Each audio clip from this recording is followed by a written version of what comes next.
The sound of my wife making out with another man at her own birthday party wasn't exactly what I'd expected when I agreed to host 30 of her closest friends in our living room.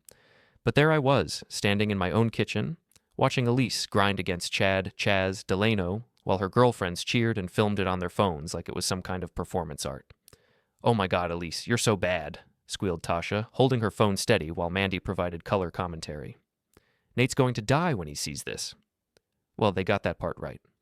I'm Nate Farrow, 37 years old, software engineer at a mid-sized tech company here in Portland. I write code that helps hospitals manage patient data, which means I spend my days making sure important information doesn't get lost or corrupted.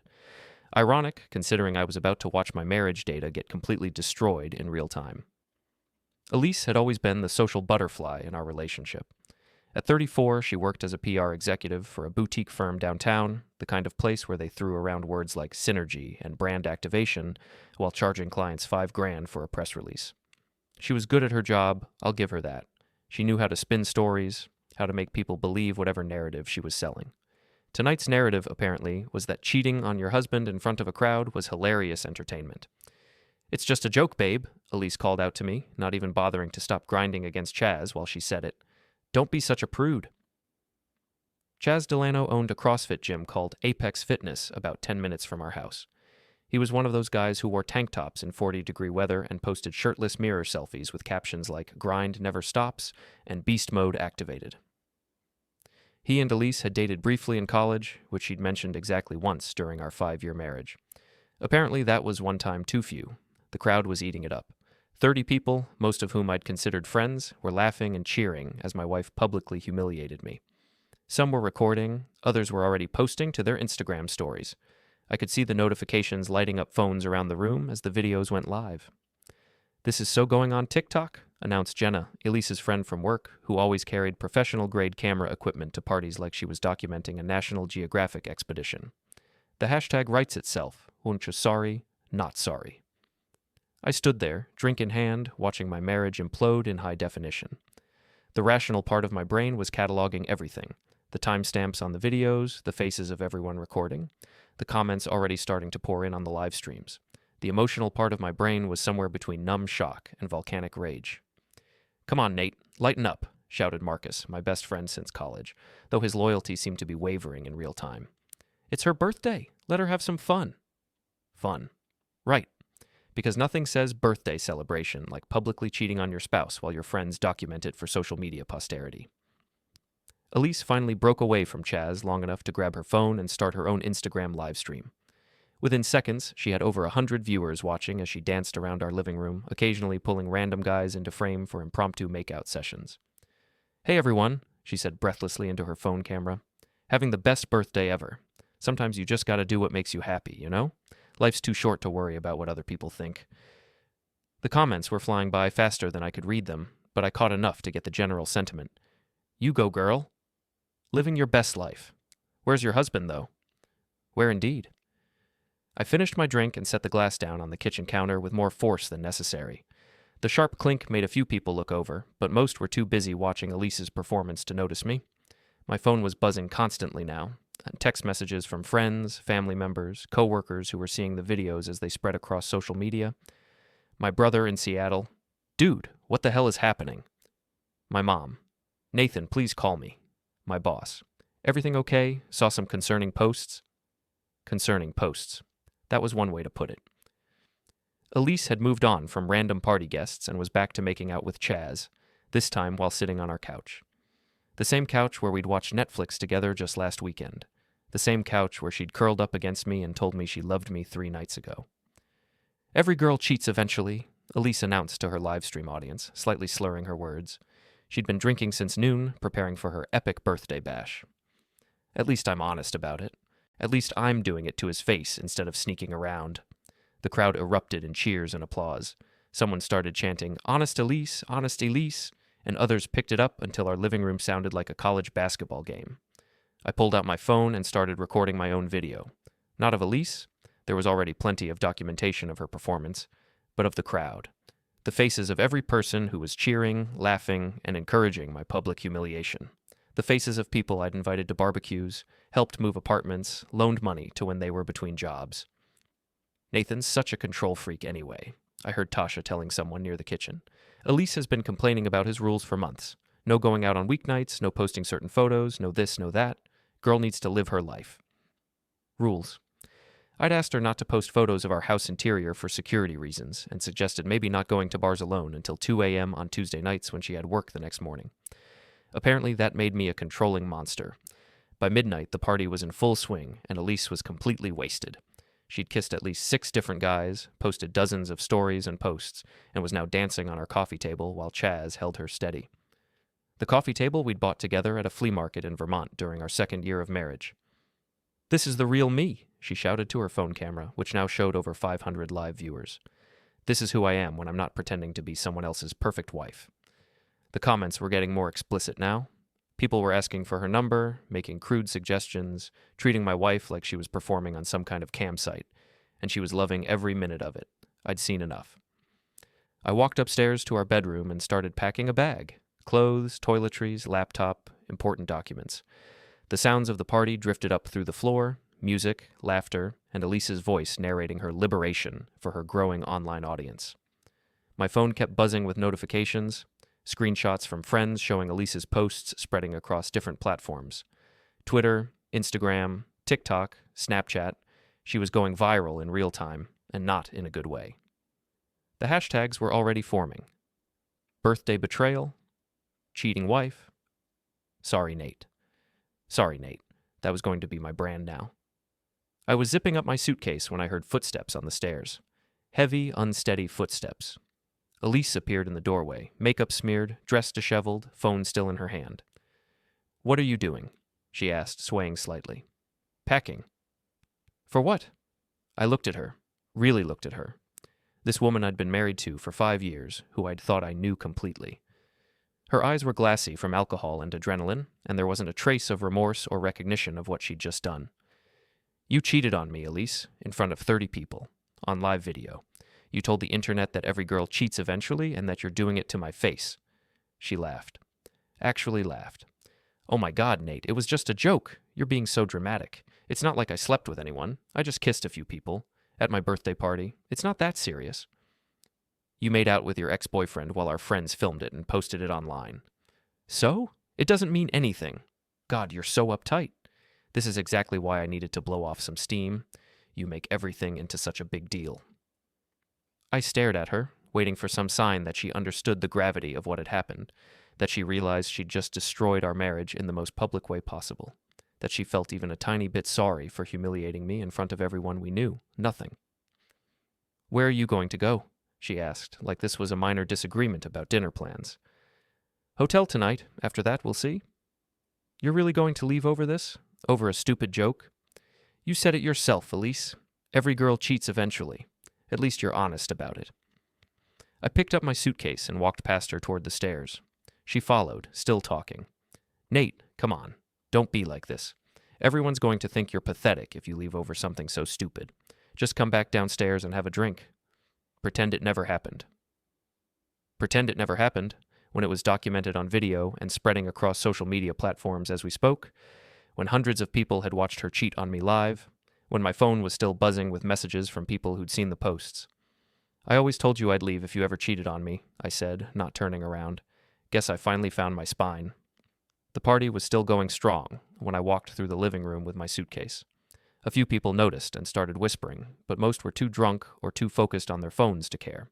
Chaz was passed out on my couch, and someone had drawn a mustache on his face with what looked like permanent marker. Elise stumbled down the stairs behind me, still in denial mode. "He's just being dramatic," she announced to the room. "He'll be back tomorrow." I opened the front door and stepped out into the cold October night. Behind me, I could hear the party continuing, Elise's voice getting louder as she tried to convince everyone, and probably herself, that this was all perfectly normal. I got in my car and drove to the Hampton Inn downtown. At the front desk, the night clerk gave me a sympathetic look that suggested he'd already seen the videos.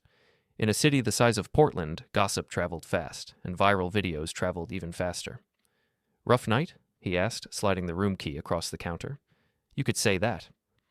"Well, sir, I hope tomorrow's better for you." I took the key and headed for the elevator. In my pocket, my phone was still buzzing with notifications, messages, and friend requests from strangers who'd seen the videos. By morning, I'd probably be a meme, But as I stood in that elevator, watching the floor numbers climb, I realized something. I wasn't devastated. I wasn't heartbroken. I was angry. Really, really angry. And I was good at documenting things. I woke up at 6 a.m. to 47 missed calls, 183 text messages, and 312 social media notifications.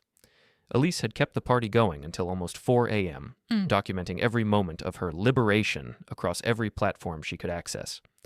The hashtags had evolved overnight. Naduaranam cheating wife was trending locally. Dollar birthday betrayal had over 10,000 posts, and someone had created a TikTok compilation called When Keeping It Real Goes Wrong that already had 50,000 views. I ordered room service coffee and started going through the digital carnage. Elise had posted 47 Instagram stories, 23 regular posts, gone live on Instagram 6 different times, posted 15 TikToks, and somehow found time to update her Facebook status to living my truth and charm, no regrets. The comments were brutal. For every "you go girl," there were 10 variations of "this is disgusting," "poor husband," and "trashy behavior." Someone had already created a Reddit thread called Portland Woman Destroys Marriage for TikTok Clout with over 2,000 comments and counting. But the real goldmine was in the videos her friends had posted. See, while Elise was busy performing for her own cameras, her friends were capturing everything from different angles. And they'd caught some interesting audio that Elise's own videos had missed. Tasha's Instagram story included a clear recording of Elise saying, "I've been wanting to do this for months. Nate's been such a boring husband lately. Maybe this will wake him up or get him to leave so I can have some real fun." Mandy's TikTok captured Elise telling Chaz, "Remember how good we were together in college? Maybe we should give it another shot now that I'm about to be single." And Jenna's professional quality video equipment had picked up Elise's conversation with some guy I didn't recognize. "My husband makes good money, but he's so vanilla. I need someone with more excitement, you know? Someone who knows how to treat a woman right." By 7 a.m., I had compiled a comprehensive digital dossier of my wife's public infidelity and character assassination. Screenshots, video downloads, audio clips, timestamps, and a complete list of everyone who had witnessed, participated in, or encouraged her behavior. I called my lawyer. Maria Santos had handled the legal work when we bought our house 3 years ago. She was sharp, no nonsense, and had a reputation for being thorough. When she answered her phone at 7:30 a.m., she sounded like she'd been up for hours. "Nate, I saw the videos. I'm so sorry this happened to you." "You saw them?" "My daughter showed them to me last night. They're everywhere. How are you holding up?" "I'm angry, Maria, really angry, and I want a divorce. Today." "I can file the paperwork this morning. Do you have documentation of the infidelity?" I laughed, and it came out bitter. "Maria, I have enough documentation to write a book. She filmed most of it herself. Send me everything you have. I'll review it and file today. This should be straightforward given the evidence." "There's something else. The house is in both our names, but she refinanced it 6 months ago and somehow got me to sign papers that I thought were just updating our insurance information. I'm wondering if there's something fishy there." "I'll look into it. Send me all the paperwork you have. And Nate, don't engage with her or respond to any of her attempts to contact you. Let everything go through me." After I hung up with Maria, I started working on phase 2 of my documentation project. I created a private folder on my cloud storage and began organizing everything chronologically. Videos, screenshots, text messages, social media posts, even the guest list from the party with notes about who had encouraged her behavior. Then I started making some phone calls. The first call was to my mother-in-law, Patricia Grafton. Patricia was a 62-year-old retired school principal who had always prided herself on raising Elise to be a proper lady. She answered on the second ring. "Nathan, dear, I was just about to call you. I saw some very disturbing things online this morning." "I'm sorry you had to see that, Patricia. I wanted you to hear from me directly that I've filed for divorce." There was a long pause. "I don't understand what got into her. This isn't how I raised my daughter." "I know. I'm sending you a folder with all the documentation, including some videos and audio that show this wasn't a spur-of-the-moment mistake. She'd been planning this." "Planning it?" According to her own words, caught on video, she's been wanting to cheat for months and hoped it would either wake me up or get me to leave. Another pause, longer this time. "Send me everything, Nathan. I need to see exactly what my daughter has done." The second call was to Elise's boss, Jennifer Walsh, at Morrison & Associates PR. I'd met Jennifer several times at company events, and she'd always struck me as someone who took the firm's reputation seriously. "Nathan, hi. I was actually hoping to hear from you this morning. We've had some concerns raised about social media posts involving Elise." "I imagine so. I'm calling to let you know that I've filed for divorce and to give you a heads up that there may be more fallout from this situation. Can you send me the relevant materials? We need to assess whether this affects her employment with us. I'll send everything over within the hour. The third call was to my own parents in Boston. My father, a retired accountant, answered. Son, your mother and I saw the videos. We're so sorry. Thanks, Dad. I wanted you to know I'm handling this legally and I'm okay. That woman humiliated you in front of the entire internet. Your mother wants to drive up there and give her a piece of her mind. Tell Mom I appreciate that, but the best thing I can do is document everything and let the legal system handle it. You always were the smart one. Let us know if you need anything. By 10 a.m., I had sent comprehensive evidence packages to both sets of parents, Elise's employer and my lawyer. I also sent a more limited version to our mutual friends, the ones who hadn't been at the party cheering her on. My phone started ringing immediately. Nate, it's David. I just saw the folder you sent. What the hell happened last night? David Chen was one of my few friends who hadn't been at the party. He worked as an engineer at a different company, and he and his wife Sarah had always been the stable couple in our friend group. She cheated on me at her birthday party while everyone filmed it. I can see that from the videos, but this audio... She was planning this? Apparently so. Sarah and I are horrified. We had no idea Elise was capable of something like this. Is there anything we can do? Just be honest if anyone asks you about our marriage. Don't let her rewrite history. Of course. And Nate, you're better off without her. Similar calls came in throughout the morning. Friends, family members, even some co-workers who had seen the videos spreading online. The general consensus was shock at Elise's behavior and support for my decision to leave, but the most interesting call came at 11:30 a.m. from Marcus Webb, my supposed best friend who had been at the party. Nate, man, where are you? Elise is freaking out. She's been calling everyone trying to find you. I'm sure she is. Look, I think you're overreacting a little bit. Yeah, she got drunk and made some bad choices, but it's not like she slept with anyone. Maybe you guys can work through this. Marcus, she cheated on me in front of 30 people while they filmed it. She told the internet that every girl cheats and that she was doing it to my face. She said she'd been wanting to cheat for months. What exactly should I work through? I just think you're being a little dramatic. It was her birthday, she was drunk, people do stupid things when they're drunk. Were you drunk when you told me to lighten up and let her have fun? Silence. Were you drunk when you cheered while she made out with her ex-boyfriend on my couch? More silence. Here's what's going to happen, Marcus. I'm going to remember who my real friends are based on how they handle this situation. So far, you're not making the cut. I hung up on him. By noon, my phone was buzzing with increasingly frantic voicemails from Elise. I listened to them in chronological order, watching her emotional progression in real time.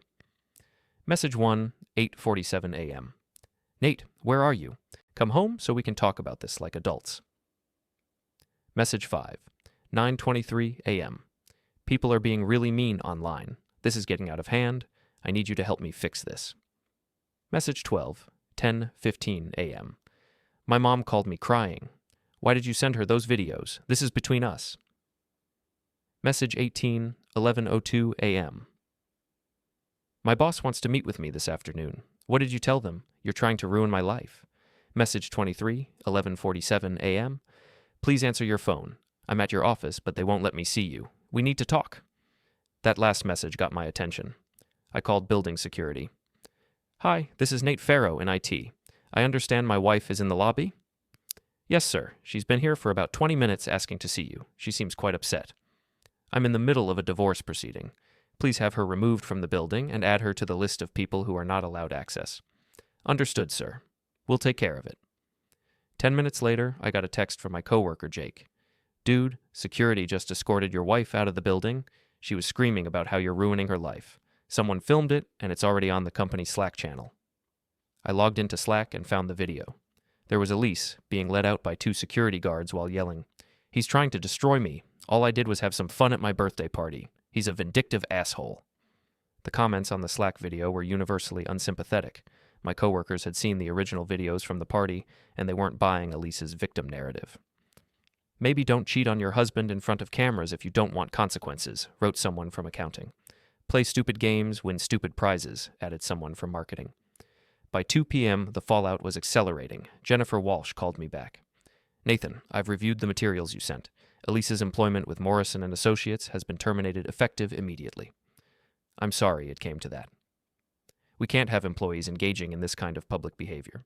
It reflects poorly on our firm and our clients. Her conduct was completely unprofessional. An hour later, Patricia called me back, her voice shaky. Nathan, I've seen everything you sent me. I'm ashamed of my daughter. This isn't how I raised her, and it's not acceptable behavior for a married woman. I appreciate your support, Patricia. I've told her she's not welcome in my home until she gets her act together and makes serious amends. Not that it matters now, since you're divorcing her, but I want you to know that her father and I are disgusted by her behavior. The best call came at 4 p.m. from Maria Santos. Nate, I've got good news and bad news. The good news is that the divorce will be straightforward given the overwhelming evidence of infidelity. The bad news is that you were right to be suspicious about that refinancing. She manipulated the paperwork to give herself majority ownership of the house. Can we fight that? We can, and we will.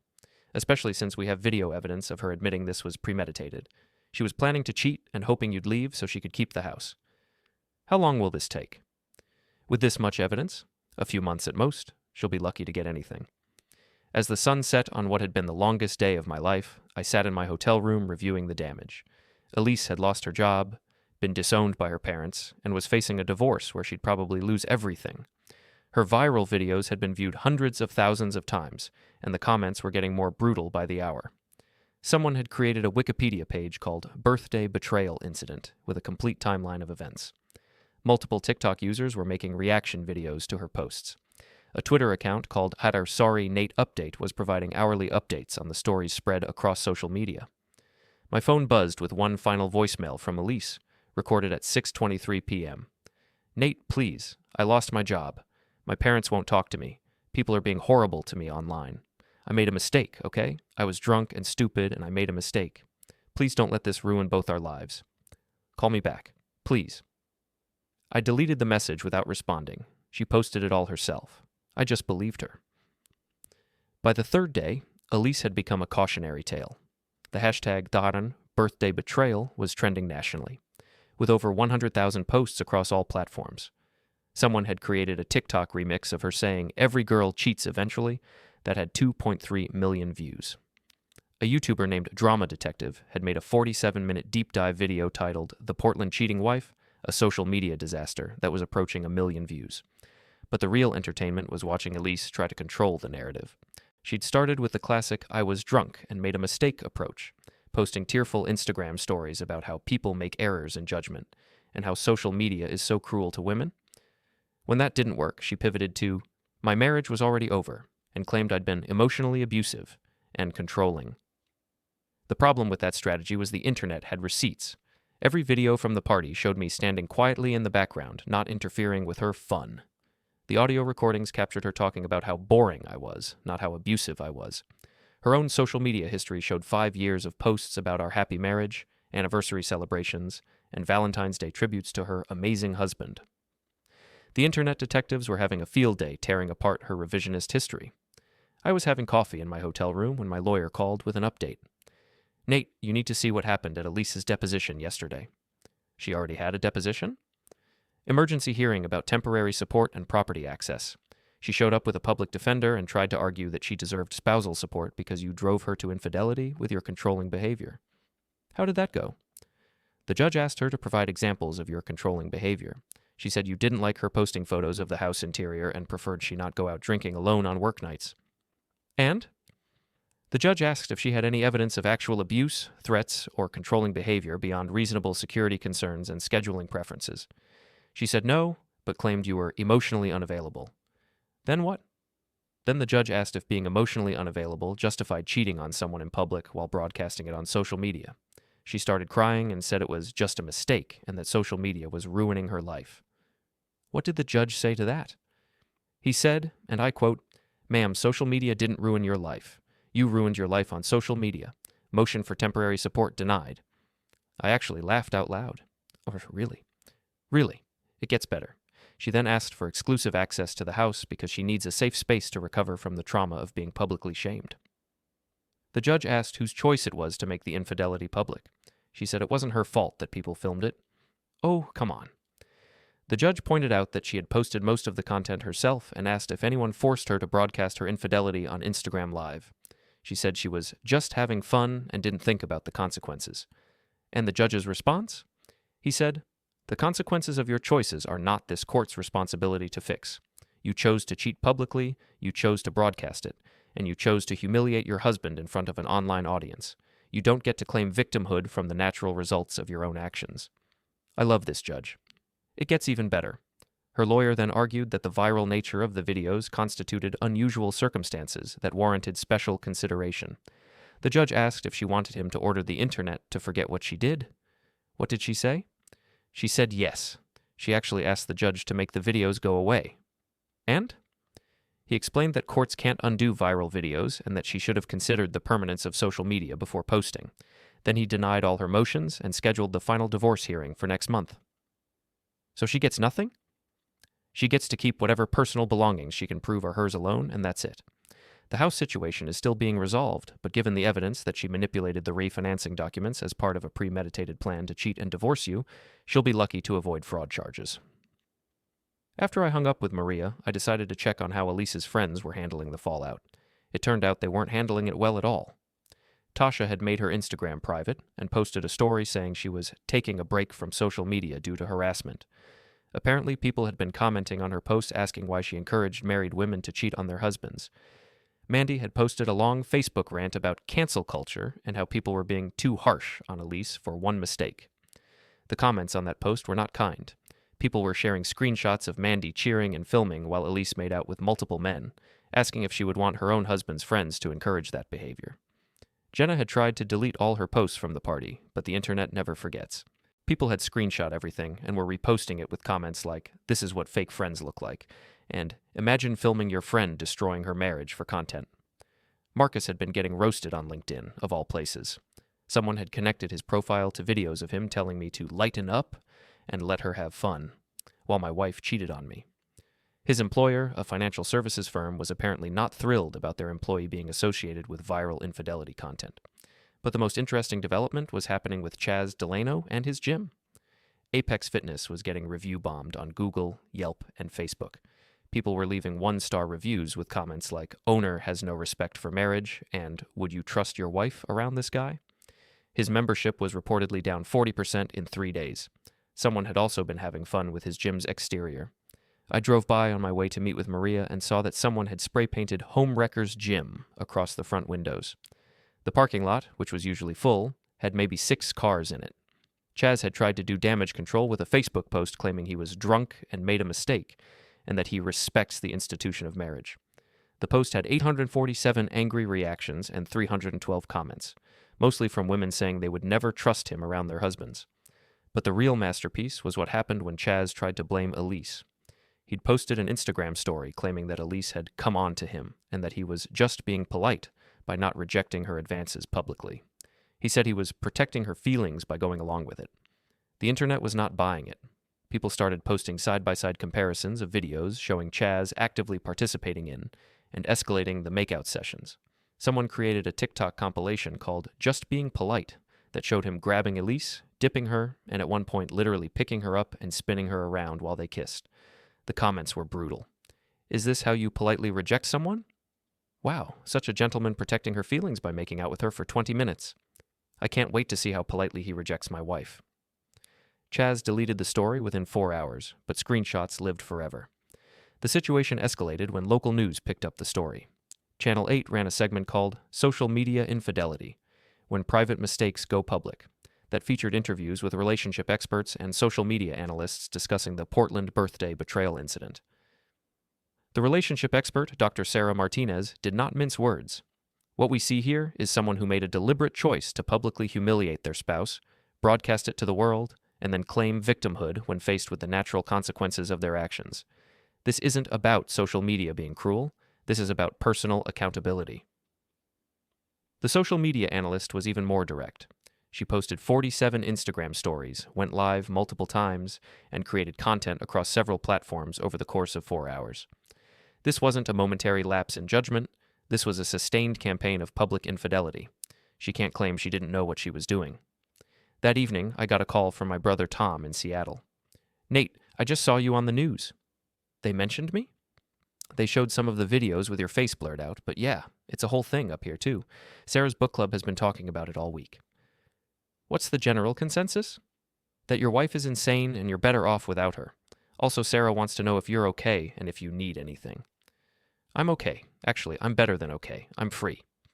Good. Because Mom called and said Elise has been trying to contact the family, claiming you're spreading lies about her. What did Mom say? She told Elise that we all saw the videos she posted herself, and that she should be ashamed of herself for trying to blame you for her own actions. I love our mother. Yeah, she's not having any of Elise's victim routine. Dad said if Elise calls again, he's going to tell her exactly what he thinks of women who cheat on their husbands for internet attention. That night, Elise posted what she called her final statement on the situation. It was a 15-minute Instagram live video where she sat in what looked like her childhood bedroom at her parents' house, crying and asking people to, "Please stop being so cruel." "I made a mistake," she said through tears. "I was drunk, and I made a terrible mistake. But I'm a human being, and I don't deserve to have my entire life destroyed over one night of bad judgment." The comments were flowing fast, and they were not sympathetic. "You didn't make one mistake. You made dozens of deliberate choices over 4 hours. You literally said every girl cheats eventually. That's not a mistake. That's your philosophy. You filmed yourself cheating and posted it. Nobody else destroyed your life. Maybe think about consequences before you humiliate your husband on the internet. Your husband didn't deserve to be treated like that." She tried to address some of the comments in real time, but it only made things worse. "I never said every girl cheats," she protested, apparently forgetting that video evidence existed. Someone immediately posted a link to the clip of her saying exactly that. "I was just having fun at my birthday party. Everyone's acting like I committed murder." Nobody said you committed murder, but you did commit adultery, on camera, on purpose. "My husband was controlling and emotionally unavailable." Then get a divorce like an adult instead of cheating on him in public. The live video ended abruptly when Elise started sobbing uncontrollably, and her mother could be heard in the background saying, "Elizabeth, turn that thing off, right now." The next morning, I woke up to a text from an unknown number. "This is Patricia, Elise's mother. I wanted you to know that her father and I are getting her into therapy, and she's staying off social media for the foreseeable future. We're deeply sorry for what she put you through." I texted back, "Thank you, Patricia. I appreciate that." She responded, "You were a good husband to her. She threw away something precious for nothing. I hope you find happiness." As I sat in my hotel room that morning, drinking coffee and watching the sunrise over Portland, I realized something had shifted. The anger was still there, but it was different now. It wasn't the raw, wounded fury of betrayal. It was the cold, focused anger of someone who had been wronged and was methodically setting things right. Elise had wanted to humiliate me publicly. Instead, she had humiliated herself so thoroughly that she'd become a national laughingstock. She'd lost her job, her friends, her parents' respect, and soon she'd lose her house and her marriage. She'd played a stupid game and won a stupid prize. But I wasn't done yet, because while Elise was hiding in her childhood bedroom, crying about the consequences of her own actions, Chaz Delano was still out there trying to rebuild his reputation by throwing her under the bus, and that was something I couldn't let slide. Chaz Delano was not handling his newfound infamy well. His gym was hemorrhaging members, his social media was flooded with negative comments, and someone had been leaving bags of dog waste on his car every night for a week. But instead of lying low and waiting for the internet to move on to the next scandal, Chaz decided to double down on his "Elise seduced me" narrative. He'd started giving interviews to anyone who would listen, painting himself as an innocent victim of a manipulative married woman. He told the local fitness blog Iron Portland that he was just trying to be a good friend, and that Elise had taken advantage of his kindness. He posted workout videos with captions like, "Stay strong when people try to destroy your reputation," and "The truth always comes out eventually." The problem was, the truth had already come out, in high-definition video, from multiple angles. But Chaz's revisionist campaign was starting to work on some people. A few of his remaining gym members were posting supportive comments, and there was a small but vocal group of people online who were buying his innocent victim routine. That's when I decided it was time for a more direct approach. I'd been tracking Chaz's schedule through his very public social media posts. He was a creature of habit.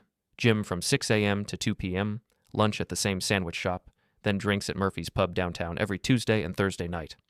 He posted his location constantly, apparently not considering that someone might use that information against him.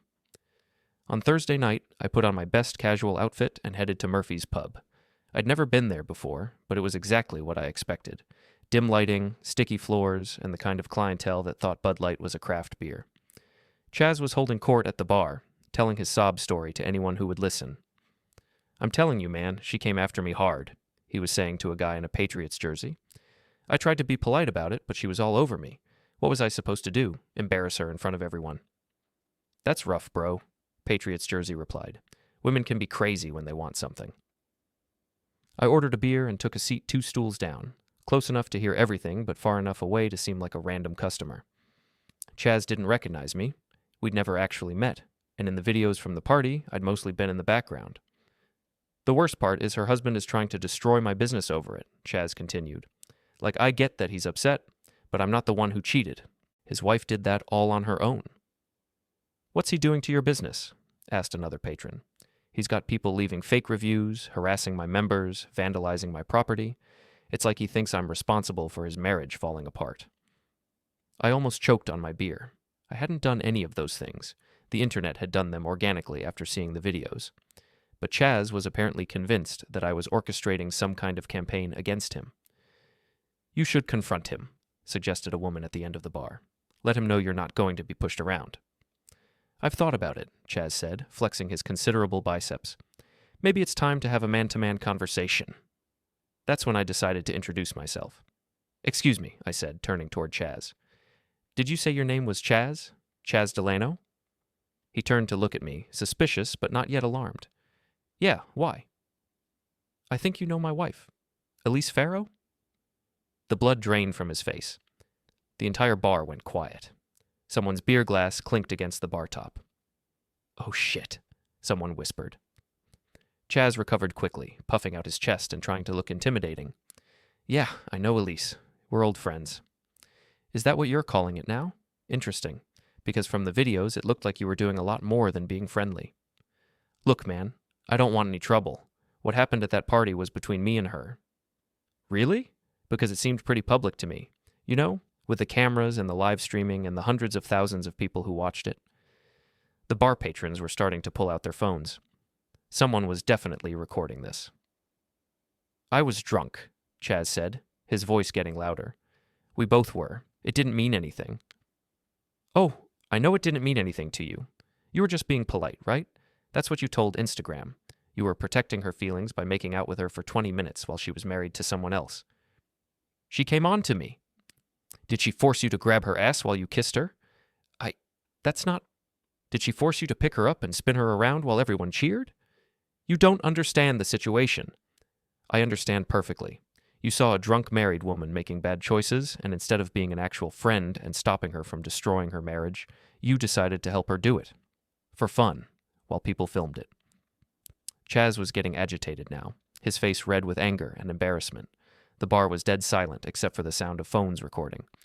"Your wife is a cheating whore," he shouted. "She threw herself at me. I was just giving her what she wanted." The bar erupted. Several people gasped. Someone said, "Oh, hell no." And I heard at least 3 people say, "Did he just call his wife a whore?" I stayed perfectly calm. There it is. The real Chaz Delano, everyone. This is what he really thinks of women. This is the guy who was just being polite and protecting her feelings. She is a whore. She cheated on her husband with multiple guys at that party. And you helped her do it. You participated. You encouraged it. You made it worse. And now you're calling her names because people found out what kind of person you are. Chaz stood up, towering over me. He was bigger, stronger, and clearly used to intimidating people with his size. But he'd made a critical error. He'd revealed his true character in front of a room full of people with cameras. "Maybe I should teach you some respect," he growled. "Maybe you should sit down before you make this worse for yourself." "Or what?"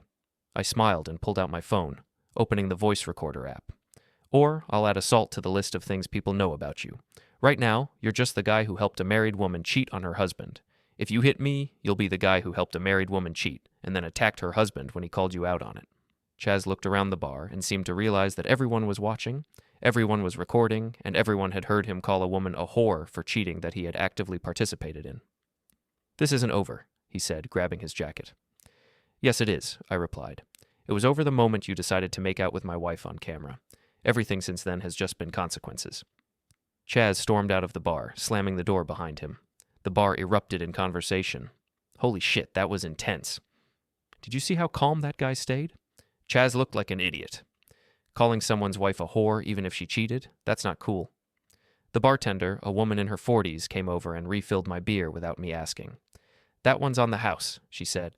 "I've been listening to that asshole blame everyone but himself for a week. Good for you for calling him out." "Thanks. I just wanted him to know I knew what he was doing." "Well, now everyone knows what he's doing. That's going to be all over social media in about 5 minutes." She was right. By the time I got back to my hotel, there were already 3 different videos of the confrontation posted online. The hashtags were evolving. Ko were Chaz exposed, Lu were cheating whore, the Hydro bar confrontation. But the real entertainment started the next morning when someone discovered that Chaz had been married before and divorced after his ex-wife caught him cheating with a gym member. The divorce records were public, and the internet detectives found them within hours of the bar videos going viral. Suddenly, Chaz's "I respect marriage" and "I was just being polite" narrative fell apart completely. This wasn't his first time helping someone cheat. It was apparently his specialty. His ex-wife, Rebecca, even made a TikTok video responding to the news. To everyone asking if I'm surprised that Chaz helped a married woman cheat on her husband, no. No, I am not surprised. This is exactly who he is. Ask me how I know. The video got 800,000 views in 12 hours. But Chaz wasn't done making bad decisions. Instead of lying low and hoping the story would fade, he decided to escalate. On Saturday morning, I was having breakfast in the hotel restaurant when I got a call from building security at my office. "Mr. Farrow, this is Jake from building security. We've got a situation here. That guy Chaz Delano is in the parking lot asking people which car is yours." "What?" "He's been here for about an hour, approaching people and asking if they know you and which car you drive. We told him to leave, but he's on public property, so we can't force him." "Is he threatening anyone?" "Not directly, but he's being aggressive. A couple people have called the police." "I'll be right there." I drove to my office building, and sure enough, there was Chaz's pickup truck parked across the street. He was standing next to it, staring at the building like he was planning something. When he saw my car, he started walking toward me. I parked in the security camera's direct line of sight and got out of my car with my phone already recording. "Nate," he called out, "we need to talk. We talked Thursday night. You called my wife a whore, remember?" I was angry. You ambushed me. I introduced myself and asked you about the videos everyone has already seen. If that felt like an ambush, maybe you should think about why. He was getting closer now, and I could see he was agitated. His hands were clenched into fists, and he kept looking around like he was checking for witnesses. "You're trying to destroy my life. Chaz, I didn't post those videos of you making out with my wife. You did that yourself in public while people filmed it. I didn't make you call her a whore in a bar full of people with cameras. You did that too. But you're spreading them around. You're trying to ruin my business. I sent evidence of my wife's infidelity to my lawyer, our families, and her employer. That's what people do when they get divorced. The fact that you were prominently featured in that evidence is your problem, not mine." "I could sue you for harassment," I laughed. "Sue me for what? Documenting my wife's public infidelity? Good luck with that. I could kick your ass right here." "You could try. But there are security cameras recording everything, my phone is recording, and there are witnesses. So if you assault me, you'll go to jail, and I'll own whatever's left of your failing gym." Chaz looked around and seemed to realize he was trapped. He couldn't hit me without consequences. He couldn't intimidate me because I wasn't afraid of him, and he couldn't win the argument because he didn't have a leg to stand on. "This isn't over," he said for the second time that week. "Yes, it is. You just don't know it yet." He got back in his truck and drove off, but not before flipping me off through the window. I made sure to get that on video too. That afternoon, I decided it was time to have some fun with the situation. I created a new social media account called Portland Accountability and started posting updates about both Elise and Chaz's attempts to rewrite history.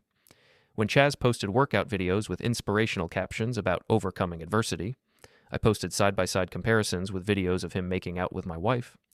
When Elise posted vague quotes about learning from mistakes, I posted screenshots of her saying, "Every girl cheats eventually, and I've been wanting to do this for months." When either of them tried to play the victim, I posted reminders of what they had actually done, in their own words, captured on their own cameras. The account gained 10,000 followers in 2 days. But the real masterpiece came when someone sent me security footage from Chaz's gym showing him and Elise meeting there several times in the weeks before her birthday party. The timestamp showed they had been planning their spontaneous makeout session for at least a month. I posted the footage with a simple caption: "Spontaneous birthday mistake or premeditated affair? You decide." The video went viral immediately. Premeditated affair started trending. People were sharing it with comments like, "They planned this whole thing, and she really thought she could gaslight her husband." That's when Elise broke her social media silence with another tearful Instagram live video. "People are posting lies about me," she sobbed. "That security footage doesn't prove anything. Chaz and I were just friends.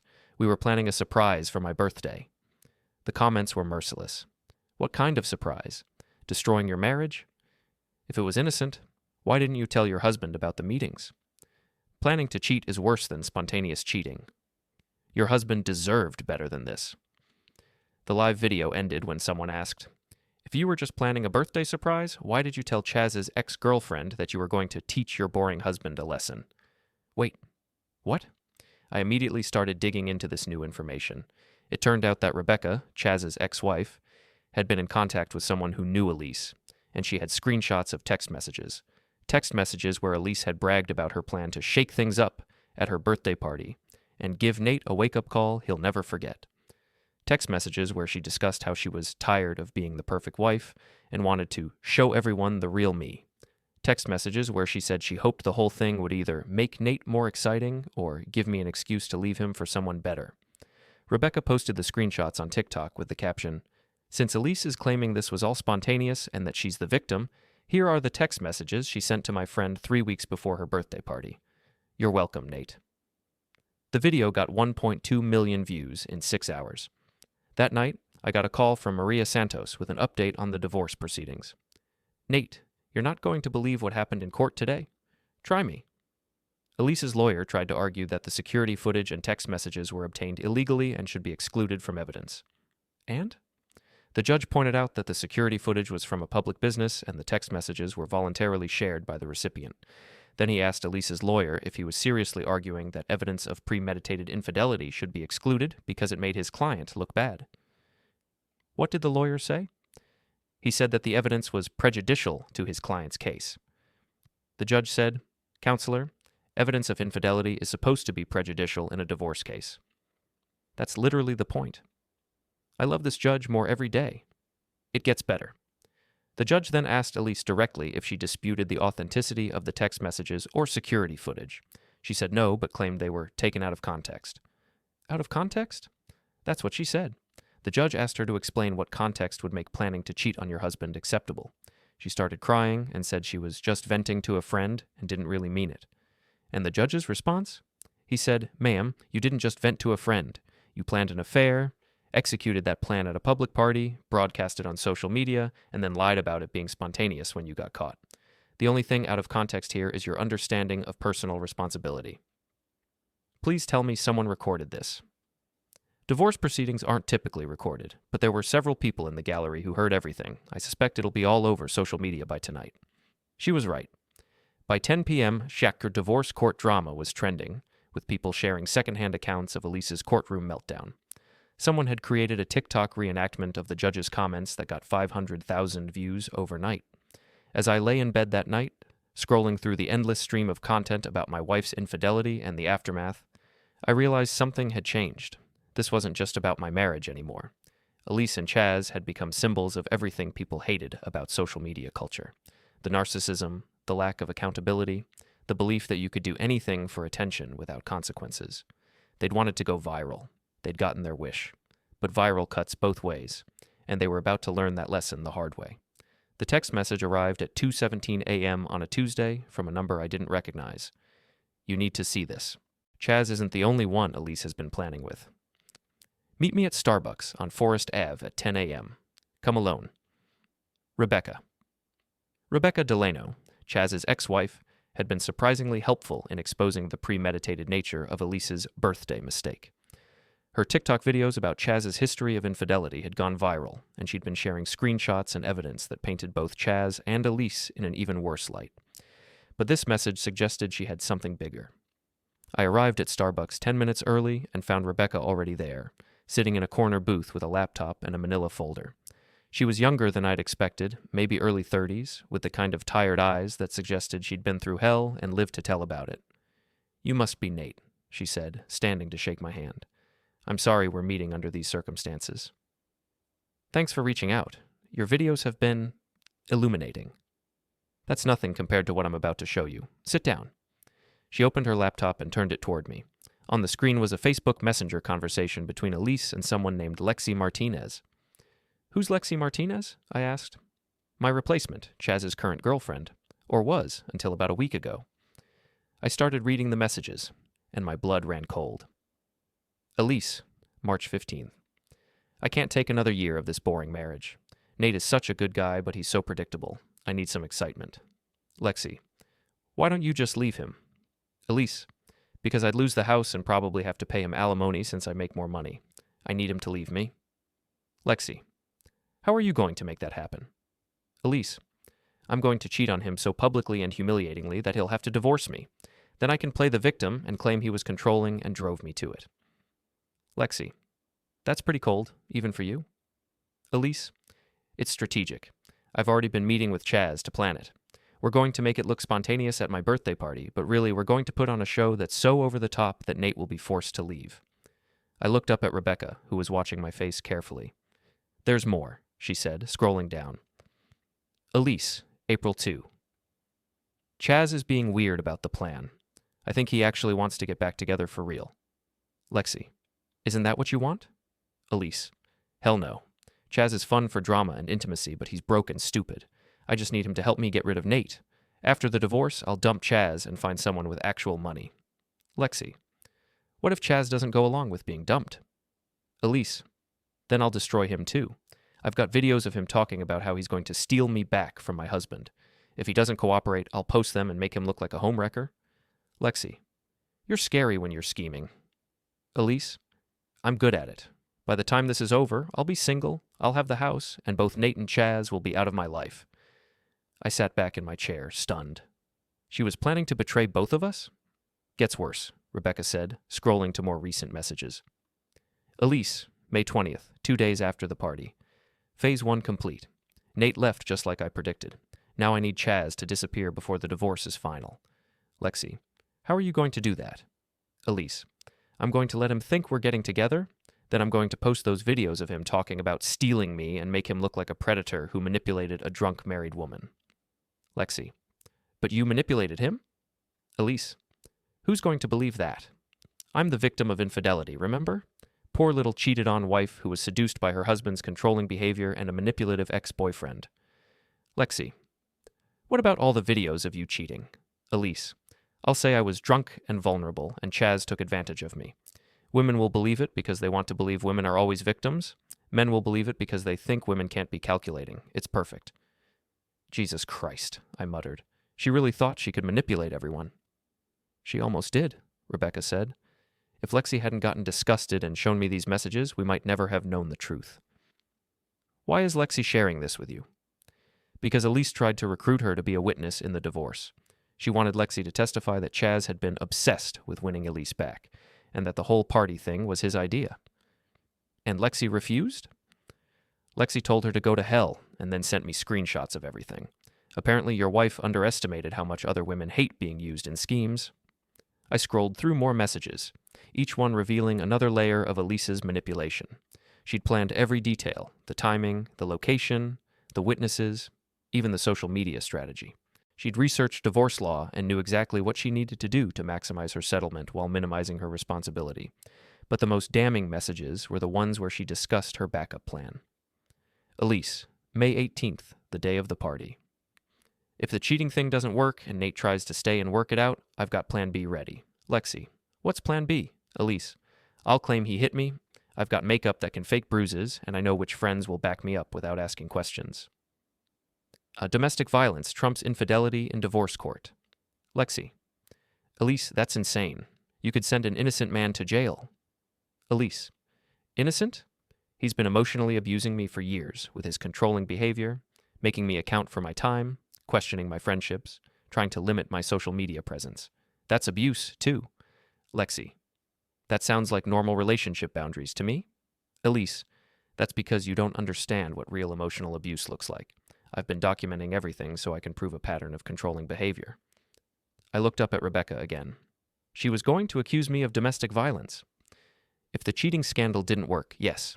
She had a whole strategy mapped out. This is insane. She could have destroyed my entire life. She was planning to. The only reason she didn't is because you reacted exactly the way she wanted you to. You left, filed for divorce, and didn't try to reconcile. If you'd tried to fight for the marriage, she would have moved to Plan B. I spent the next hour reading through months of messages between Elise and Lexi, watching my wife's calculated destruction of our marriage unfold in real time. She'd been planning this for over 6 months, carefully laying groundwork and recruiting accomplices. But the most shocking revelation was in the final messages sent just 3 days ago. Elise, May 25. I need you to do something for me. Lexi, I already told you I'm not lying in court for you. Elise, not that. I need you to seduce Nate. Lexi, what? Why?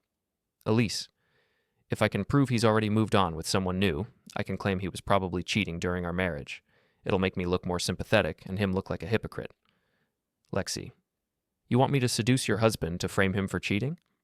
Elise, ex-husband, soon, and yes, you're his type, young, pretty, not too smart. It should be easy. Lexi, not too smart? Screw you, Elise. Elise, I didn't mean it like that. I just meant you're not threatening. Men like Nate prefer women who make them feel superior. Lexi, I'm done with you. You're a psychopath. Elise, don't be dramatic. This is just strategy. Lexi, this is manipulation and fraud. I'm not helping you destroy an innocent man. Elise, fine. I'll find someone else to do it. She was going to try to frame me for cheating too? I asked. She probably still is, Rebecca said. Lexi refused, but Elise has other friends who might be willing to help. This is evidence of conspiracy to commit fraud. That's what I thought too. I've already sent copies to my lawyer and to the police. What Elise is planning isn't just unethical, it's illegal. I sat there for a moment, processing everything I'd learned. My wife hadn't just cheated on me, she'd orchestrated an elaborate scheme to destroy my life while making herself look like the victim. She'd been willing to send me to jail on false domestic violence charges if her initial plan hadn't worked. There's one more thing, Rebecca said, pulling out her phone. Lexi recorded a phone call with Elise from yesterday. She played the audio file, and I heard Elise's voice, clear as day. I don't care if it's illegal, Lexi. I need Nate to look bad so I can get a better settlement. If you won't seduce him, I'll find someone who will. I'll pay them if I have to. Elise, you're talking about paying someone to frame your husband for adultery. That's conspiracy to commit fraud. It's not fraud if it works. Besides, all men cheat eventually. I'd just be exposing what he would do anyway. You're insane. I'm practical. This is war, and I'm going to win. The recording ended, and Rebecca closed her laptop. That was recorded yesterday, she said. Lexi called me right after and said she was done protecting Elise. She's willing to testify about everything. I pulled out my phone and called Maria Santos. Maria, it's Nate. I need to see you immediately, and bring a criminal defense attorney. I think my wife is about to commit several felonies. 2 hours later, I was sitting in Maria's office with her and a criminal defense attorney named David Kim, laying out everything Rebecca had shown me. The evidence was overwhelming. Conspiracy to commit fraud, planning to file false police reports, attempting to suborn perjury, and possibly extortion. This goes way beyond divorce court, David said after reviewing the messages. She's planning to commit multiple felonies to defraud you and the court system. What do? We go to the police immediately, Maria said, and we get a restraining order. If she's willing to fake domestic violence charges, she's dangerous. But first, David said, we need to make sure this evidence is preserved and authenticated. If Elise realizes what we have, she might try to destroy evidence or intimidate witnesses. What about Chaz? I asked. He was part of the original conspiracy. He was, Maria agreed, but according to these messages, he was being manipulated too. Elise was planning to betray him from the beginning. Should we warn him? David thought for a moment. Actually, yes. If Elise is planning to frame him as a predator who manipulated her, he needs to know, and his testimony about her planning the affair could be valuable.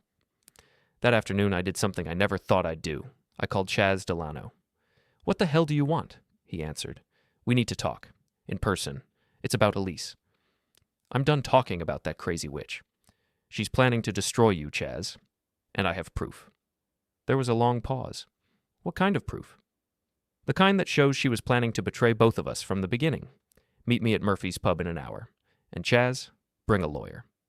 An hour later, I was back at Murphy's Pub, sitting across from Chaz and his attorney, a nervous-looking man in an ill-fitting suit.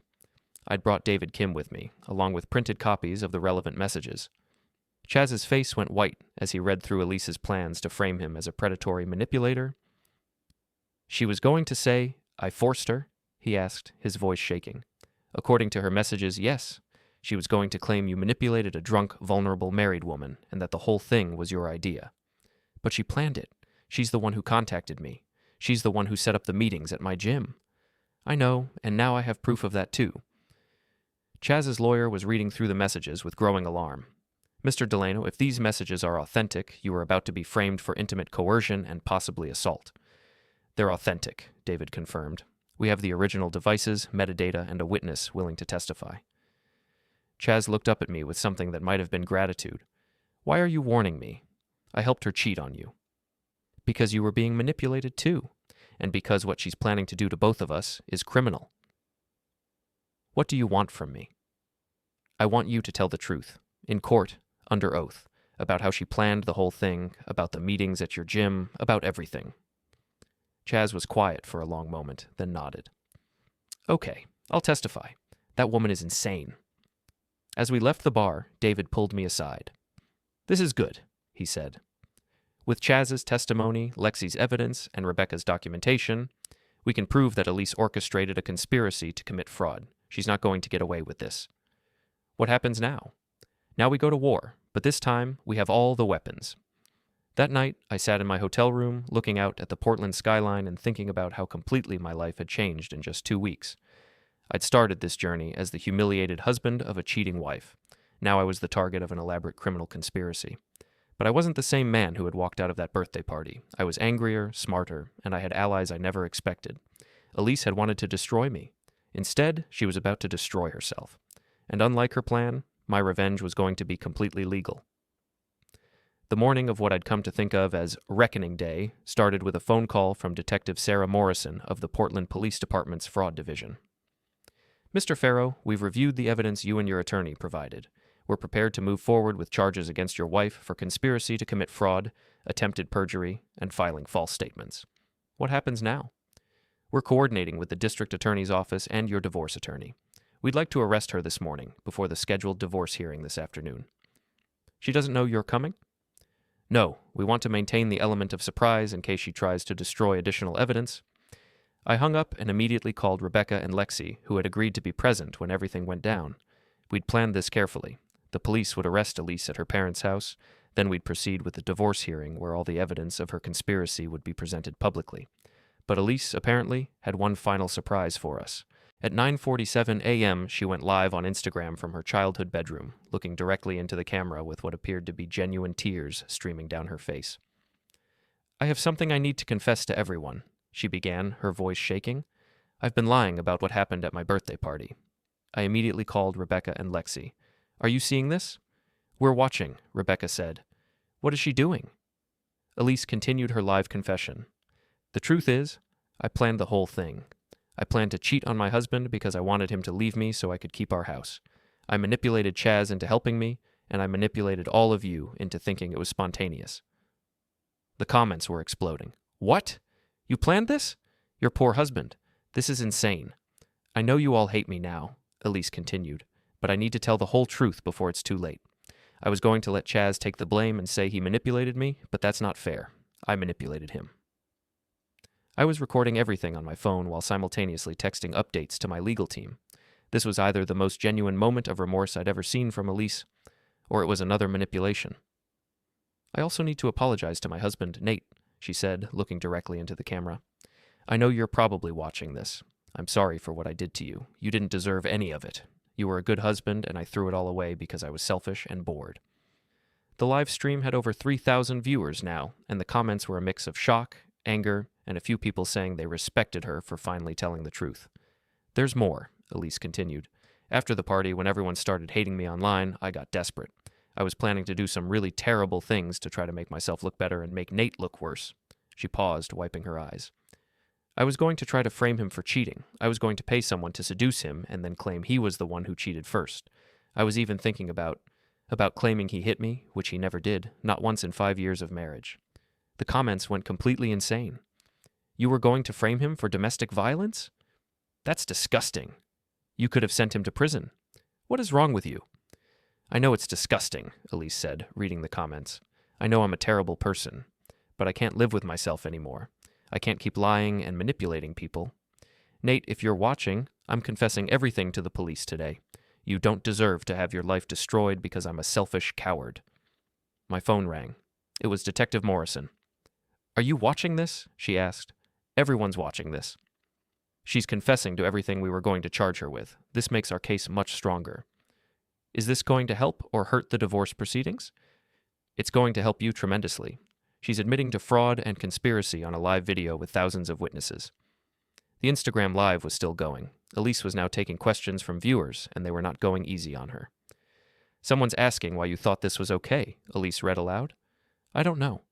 I think I convinced myself that I was trapped in a boring marriage and that I deserved more excitement. I told myself that Nate was controlling because he wanted to know where I was going and who I was with. But that's not controlling. That's normal relationship stuff. I just didn't want to be accountable to anyone. Another comment. What about Chaz? Chaz was stupid to go along with it, but I'm the one who contacted him. I'm the one who made the plan. I told him it would be fun and that my marriage was already over anyway. He believed me because I'm good at lying. The viewer count was climbing toward 5,000. Someone had shared the stream on Twitter, and it was starting to go viral again. But this time, for completely different reasons. Someone's asking if I feel bad for Nate, Elise continued. Yes, I feel terrible. I humiliated him in front of everyone we knew. I made him look like a fool when he was just trying to be a good husband. I was planning to destroy his reputation, his career, maybe even send him to jail for things he didn't do. He trusted me, and I betrayed that trust in the worst possible way. My phone buzzed with a text from Maria Santos. This confession is worth more than any evidence we could have presented. She's destroying her own case in real time. The live stream continued for another 20 minutes, with Elise answering increasingly hostile questions from viewers and admitting to details of her conspiracy that we hadn't even discovered yet. She revealed that she'd been planning the scheme for almost a year, that she'd researched divorce law extensively, and that she'd even considered hiring a private investigator to dig up dirt on me. The worst part, she said near the end, is that Nate really loved me. He would have done anything for me. If I just talked to him about being bored or wanting more excitement in our relationship, he probably would have tried to fix it. But I didn't want to fix it. I wanted drama. I wanted to be the victim. I wanted to have my cake and eat it too. Finally, someone asked the question I'd been waiting for. What happens now? Now I face the consequences, Elise said. I'm going to turn myself into the police. I'm going to plead guilty to whatever they charge me with, and I'm going to give Nate everything in the divorce. The house, the savings, everything. It's the least I can do. She looked directly into the camera one final time. Nate, I know you'll probably never forgive me, and I don't expect you to, but I want you to know that none of this was your fault. You were a good husband, and you deserved better than me. I hope you find someone who appreciates what a good man you are. The live stream ended. Within minutes, my phone was ringing with calls from reporters, friends, family members, and random strangers who had somehow gotten my number. The hashtags were already forming. Etanar Elise confesses, Shall live confession, Idar planned cheating, Shall justice for Nate. But the most important call came from Detective Morrison. She just walked into the station with her lawyer, she said. She's ready to make a full confession and accept a plea deal? What kind of plea deal? Depends on the prosecutor, but probably community service, probation, and restitution. She's a first-time offender who's cooperating fully. What about the divorce? That should be straightforward now. She's admitted to everything on video. That afternoon, I sat in divorce court and watched my wife's lawyer formally withdraw all of her previous claims and motions. Elise wasn't present. She was still at the police station working out her plea agreement, but her confession had made the hearing a formality. Your Honor, her lawyer said, my client wishes to withdraw all previous statements and pleadings in this matter. She admits to the adultery as charged and waives any claim to spousal support or property division beyond her personal belongings. The judge, the same one who had been unimpressed with Elise's previous performances, looked almost surprised. Counselor, are you saying your client is admitting to the adultery and conspiracy charges and waiving all financial claims? Yes, Your Honor. She's also prepared to pay Mr. Farrow's legal fees and any other costs associated with this proceeding. Well, the judge said, this is certainly a change from your client's previous position. Mr. Farrow, do you accept these terms? Maria Santos stood up. We do, Your Honor. Then I hereby grant the divorce on grounds of adultery, with all marital property awarded to Mr. Farrow. Mrs. Farrow waives all claims to spousal support and agrees to pay Mr. Farrow's legal costs. This matter is concluded. And just like that, it was over. I walked out of the courthouse a free man, with my house, my savings, and my reputation intact. More than that, I was vindicated. Elise's live confession had been viewed over 100,000 times and was being shared across every social media platform. The narrative had completely flipped from cheating wife humiliates husband to manipulative wife confesses to elaborate fraud scheme. The final chapter came 2 weeks later when Chaz called me with an update. "Dude, you're not going to believe this," he said. "Elise's confession video got back to my ex-wife's divorce lawyer. They're reopening my divorce case." "What for?" "Turns out, if I was manipulated into helping someone cheat, it changes the context of my own infidelity. Rebecca might get a better settlement, and I might not look like such a piece of shit." "That's good?" "Yeah, it is. Look, I know I was an idiot for going along with Elise's plan, but I want you to know that I'm getting therapy and I'm trying to be a better person." "Good for you, Chaz. And Nate, thanks for warning me about what she was planning to do. You could have let her destroy me, but you didn't. That means something." After I hung up, I realized that the whole ordeal had taught me something important about accountability and consequences. Elise had spent months planning to avoid responsibility for her actions, to manipulate the system and the people around her to get what she wanted without paying the price. But in the end, the truth had come out anyway. Not because I'd orchestrated some elaborate revenge scheme, but because lies are unsustainable. Eventually, the weight of deception becomes too heavy to carry, and the truth emerges on its own. 3 months later, I was living in my house now, and dating a woman named Sarah, who worked as a nurse at the hospital where my software helped manage patient records. She was kind, honest, and refreshingly straightforward. When she said something, she meant it. When she made plans, she kept them. When she made a mistake, she apologized and made it right. It was amazing how attractive basic human decency could be after living with someone who treated honesty like a strategic weakness. I never saw Elise again after the divorce was finalized. I heard through mutual friends that she'd moved back in with her parents, was working at a retail job, and was in therapy. Her social media accounts had been deleted, and she'd apparently sworn off dating until she figured herself out. The viral videos of her cheating and her subsequent confession had become internet legend, the kind of cautionary tale that people shared as an example of how not to handle relationships and social media. She'd gotten her wish to be famous, just not in the way she'd intended. As for me, I learned that sometimes the best revenge is simply letting people face the natural consequences of their own actions. Elise had destroyed herself more thoroughly than I ever could have, using her own words, her own videos, and her own schemes. She'd played a stupid game and won a stupid prize.